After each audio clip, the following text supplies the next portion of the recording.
Dream of the Red Chamber Chapter 115. To help you orient yourself in this incredibly rich world, we need to carefully set the stage first. Yeah, we are dropping you right into the epicenter of a decaying aristocratic dynasty in 18th century China. This is the Jia family.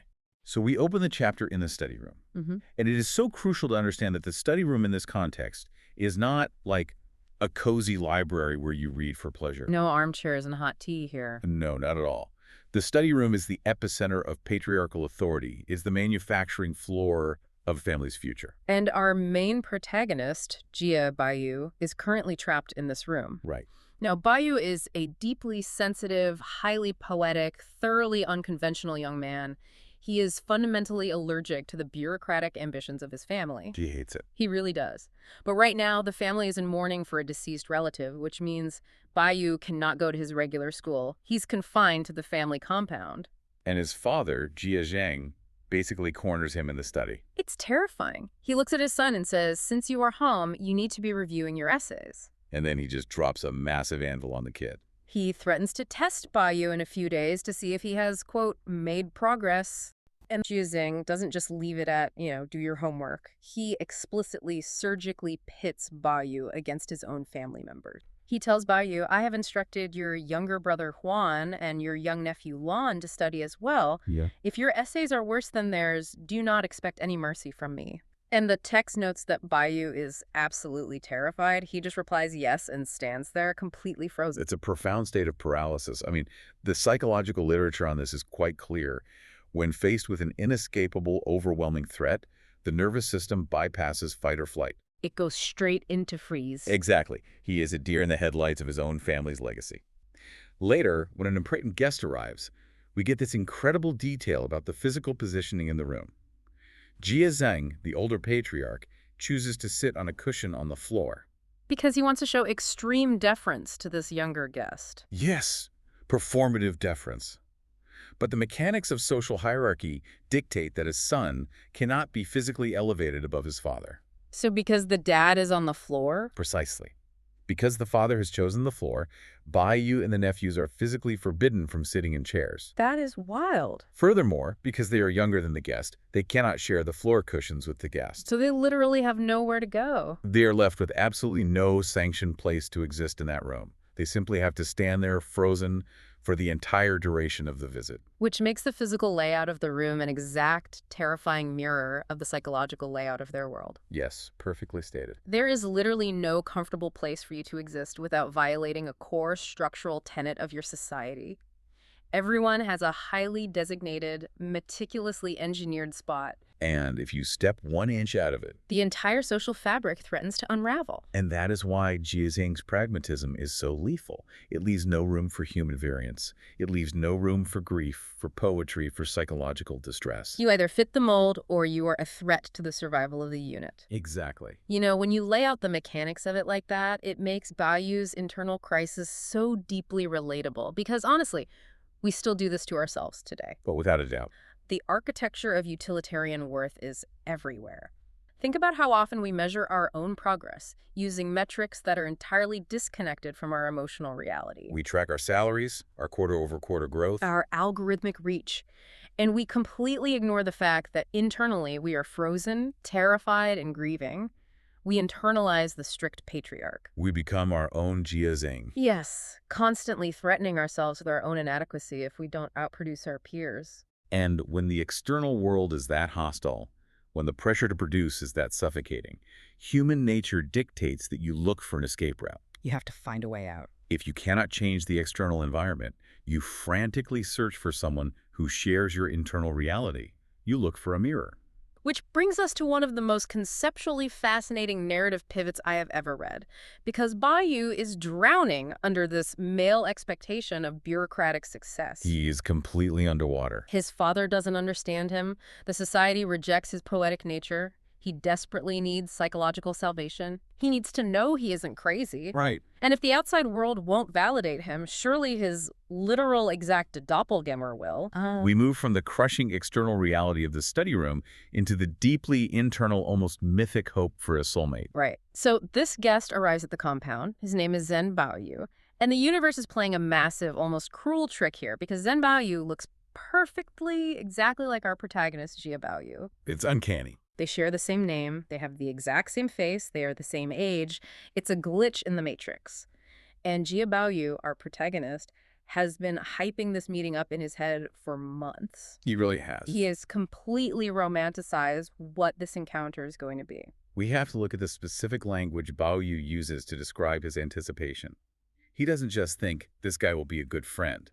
He believes Zhen Baoyu is a soulmate bound to him by the three-lives stone. Let's explain that, because that term carries a lot of weight. For our listeners, what is the three-lives stone? In Chinese mythology and Buddhist tradition, the three-lives stone represents a profound karmic bond that stretches across past, present, and future incarnations. So it's not just, oh, we have a lot in common. No, it is the ultimate assertion of destiny. By invoking this, Baoyu isn't just saying we have similar personalities.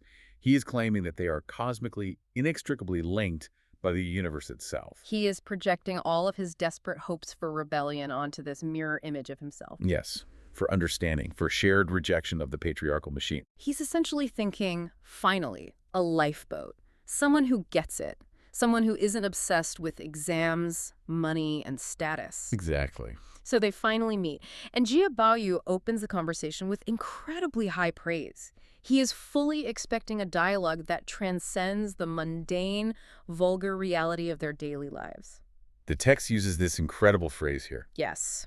Baoyu wants to use this conversation to cleanse his secular intestines. It is a remarkably visceral metaphor. Cleanse his secular The intestines. secular world, the world of exams, of political maneuvering, of financial anxiety, is literally framed as a toxin that he has ingested. It's poisoning him. And he views this conversation with his cosmic twin as a purge. He wants to wash away the taint of the study room. He wants to discuss art, emotion, poetry, the transcendent, non-utilitarian things that actually make life worth living for him. But then the mirror shatters. Oh man, it is so painful to read. Because Zhen Baoyu, the much-anticipated doppelganger, finally opens his mouth. And instead of offering a lifeline, he delivers a crushing, perfectly sanitized, deeply corporate monologue about the virtues of conformity. Here's where it gets really interesting and devastating. Zhen Baoyu basically looks at our poetic, desperate protagonist and says with complete sincerity, he says, you know, when I was younger, I used to hate all those old cliches too. I hated the rules. I thought I was different. But then I grew up. Right. He says, I had to take over the family duties. I started networking with important men, and I realized that the ultimate goal of life is to write essays about loyalty and filial piety. To build a solid moral and political legacy. And to ensure you don't waste the wealth and upbringing your parents provided. He recites the exact doctrine of Jia Zheng. He has internalized the father. And to make it infinitely worse, young Jialon, our protagonist's little nephew, who is sitting right there in the room, chimes in. Oh, the nephew. He enthusiastically agrees with the doppelganger. This child confidently states that practical experience in the real world is 100 times more valuable than poetic talent. This is the exact moment the realization hits our protagonist. Jia Baoyu is watching his cosmic twin, his supposed spiritual sanctuary, reveal himself to be nothing more than a career worm. A career worm. The terminology here is incredible. Explain that term. The term in the original text is ludu. Lu refers to official salary or rank, and du refers to a bookworm or a destructive insect. A destructive insect. Yeah. Wow. It translates literally to a merit monger, or a worm that blindly feeds on the system of official salary and rank without any deeper moral or intellectual engagement. It is a devastating philosophical insult. But the psychological trauma here is vastly deeper than just meeting a disappointing hero, right? Because this idol wears his own face. Yes. And in this moment, the profound isolation of our protagonist, Jia Baoyu, becomes absolute. He looks at his doppelganger spouting bureaucratic talking points. He looks at his young nephew sounding like a middle-aged middle manager. He is entirely surrounded. He is the only person left who rejects this utilitarian nightmare. Everyone else has bought into the illusion. And we immediately see how the societal machinery rewards that buy-in.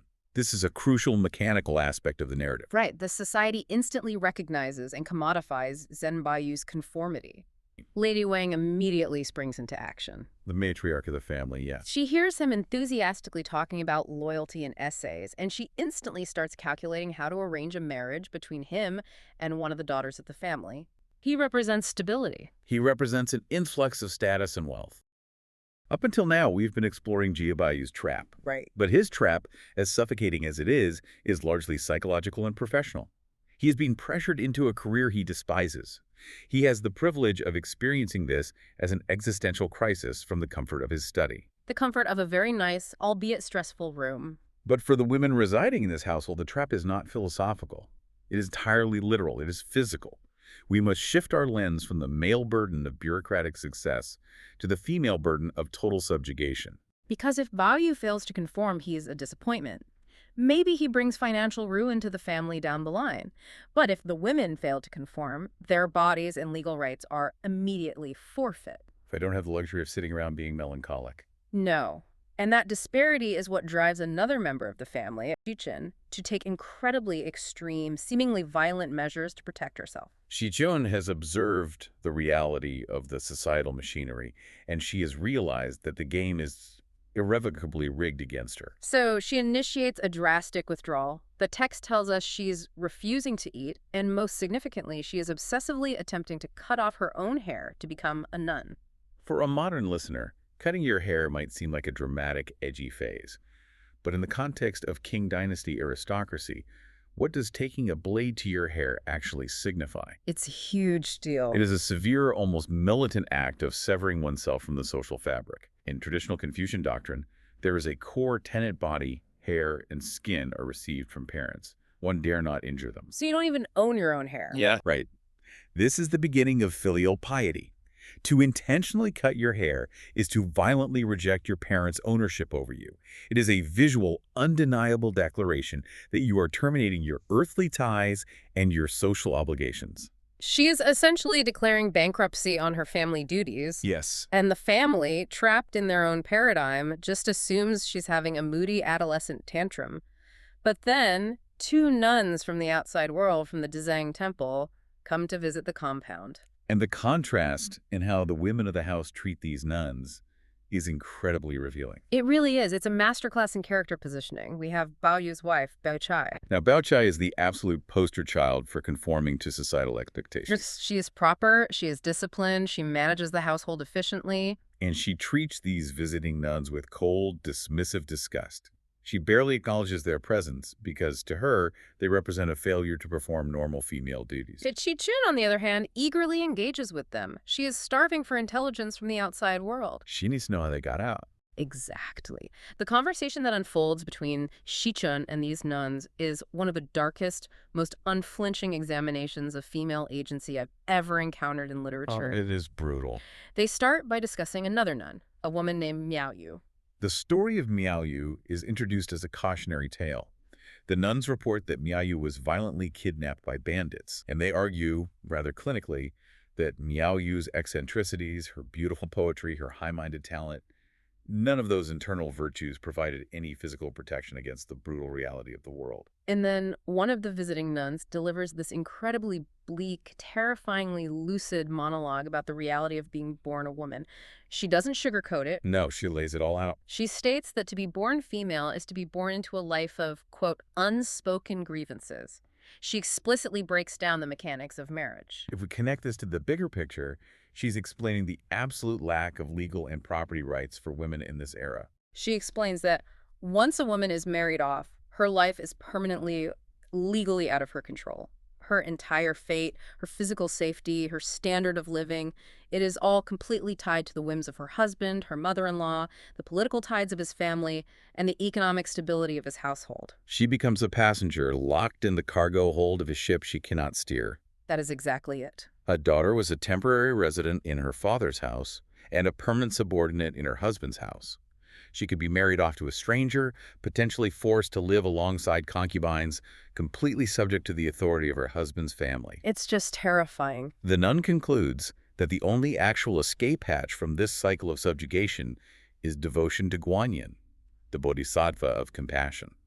She argues that religion is the only safe harbor because it fundamentally removes a woman from the perilous, violent market of marriage. And Shichun hears this, and she is completely, entirely validated. This is the confirmation she has been waiting for. She finds her out. She declares right then and there that she is not someone who will willingly linger in a fire pit. A fire pit. Let's examine that metaphor because it is explosive. It really is.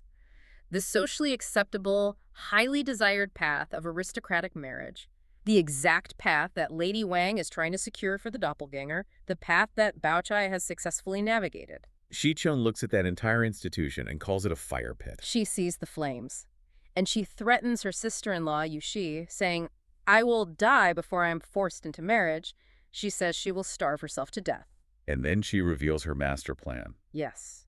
She proposes moving into the family's empty Longqi temple, located right there on the estate grounds, to live permanently as an ascetic nun. It is a radical declaration of independence, but it is framed entirely within the only socially permissible vehicle for female autonomy religion. Because looking at it, this feels less like a spiritual awakening and more like a brilliant legal loophole. You are exactly right to look at the mechanics. It is a mix of legal, economic, and social immunity. When a person officially entered a monastic order in the Qing dynasty, they were conceptually and legally removed from the secular registry. Meaning what, exactly? They ceased to exist as taxable entities, and crucially, they ceased to exist as marriageable assets. By taking vows, Shichun is legally dying to the patriarchy. The family cannot arrange a marriage for a woman who technically no longer exists in the secular world. She is hacking the system. She realizes that if she becomes a nun, but stays on family property in the Longqi temple, she executes the perfect tactical retreat. It's brilliant. She completely removes herself from the terrifying marriage market where she would be traded like a piece of property, but she maintains the physical protection and the basic resources of the Jia family compound.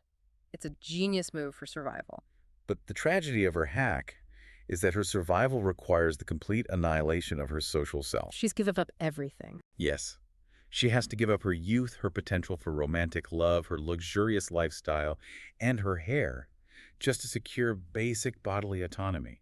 And when you contrast her with Baochai, the depth of Shichun's terror becomes even more apparent. Right. Baochai played the game perfectly. She married Baoyu. She has status. She is the ideal Confucian wife. Yes, but Shichun looks at Baochai's success.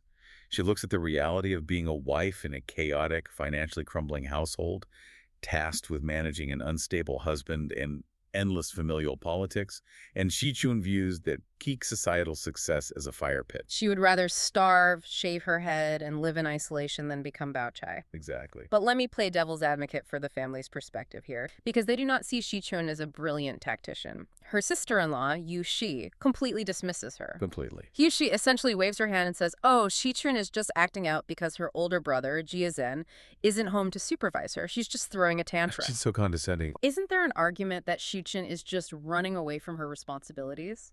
She is refusing to take on the adult burdens of her gender and using religion as a shield? The reaction from Yushi is precisely what proves how dangerous and radical Shichun's choice is to the established order. The family literally cannot comprehend the young woman actually, voluntarily desiring independence from the patriarchal structure. It breaks their brains. Their ideological paradigm is so rigid, so deeply entrenched, that the idea of a woman rejecting marriage and wealth is impossible for them to process as a rational choice. Therefore, it must be a pathology. It must be a tantrum caused by the absence of a male authority figure. They invalidate her profound existential terror by treating it as a childish rebellion. And this realization brings the narrative tension right back to our protagonist, Baoyu. Because he's still trapped. Exactly. Yeah. Shichun has found her legal exit through the monastery. But Baoyu does not have a temple to retreat to. The external pressures are closing in, his cosmic twin has betrayed him, and his mind simply cannot process the cognitive dissonance anymore. His exit is purely biological. His system shuts down. We are moving into the collapse. The terrifying consequences of the shattered illusion. After the disastrous meeting with his sellout doppelganger, Baoyu returns to his room. He is deeply, clinically depressed. He's broken. He is sitting there, utterly devastated by the realization that his soulmate is a career worm. And in this moment of extreme vulnerability, he needs comfort. He needs his wife, Baochai, to be his sanctuary. He needs her to say, "I see you. It's okay. You don't have to be like him." But instead, she looks at her devastated husband and tells him that a real man should care about making a name for himself. She essentially says, "Zhen Baoyu is right. You are wrong. Grow up and get to work writing those essays." We must understand Baochai's psychological position here because she is the pragmatic wife. As we discussed, her entire existence, her physical and legal survival, is inextricably tied to Baoyu's potential success in the bureaucracy. Right, if he fails, she goes down with him. And that lecture breaks him. His father demands conformity with threats of violence. His cosmic twin demands conformity with bureaucratic platitudes. And now the person sharing his bed, his own wife, demands conformity with lectures. There's no safe harbor left. So Baoyu slips into a stupor. He reverts to a terrifying illness he has experienced in the past where he completely loses touch with reality. He stops speaking, his eyes glaze over, he stops responding to stimuli, and crucially, just like Sichun, he stops eating. It is so grim. The family realizes this isn't just melancholy, he is actively dying. They start preparing his burial clothes. It is the physical, biological manifestation of his spiritual starvation. He is literally starving to death in a sprawling estate filled with career worms because there is absolutely no nourishment left for his soul. So the scene in the compound is utter chaos. The mourning period has ended, which ironically means their social obligations and expenses are piling up exponentially. They are incredibly short on cash, there are other relatives falling sick, and the golden boy, the sole heir of the household, is dying in his bed. And suddenly, crashing into this gritty economic nightmare, the narrative introduces a surge of magical realism. A massive, coarse, aggressive monk barges into the compound.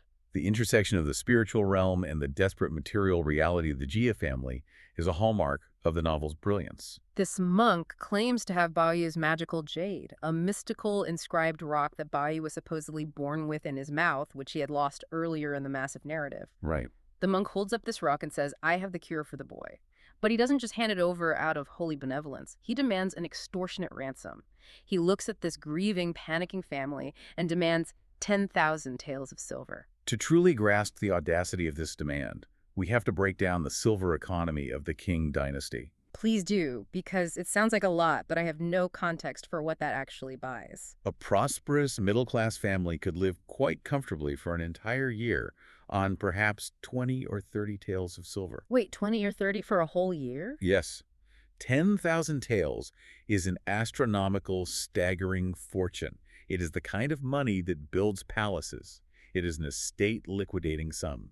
Jia Lian, the cousin who is actually responsible for managing the household's ledgers, absolutely panics. He knows the reality of their bank accounts. He knows the estate is practically bankrupt. He's like, we cannot pay this. It's impossible. But Jia Zhang, the strict father who earlier demanded essays, is now desperate. His heir is fading away. So breaking under the pressure, Jia Zhang agrees to pay the ransom. And once the financial transaction is verbally secured, the monk performs the miracle. He walks up to the dying Baoyu, leans in, and yells directly into his ear, "Baoyu, your jade has returned." And it works. Baoyu's eyes snap open. He wakes up from the stupor. He takes the jade, greets it like an old friend, saying, "Long time no see," and almost immediately his physical strength returns. He is able to sit up and eat a bowl of congee. The biological crisis is averted. It is a profound miracle, but it is a purchased miracle. And that is exactly what I want to zero in on, the bizarre, highly transactional nature of this salvation. It highlights the ultimate devastating irony of the Jia family's entire existence.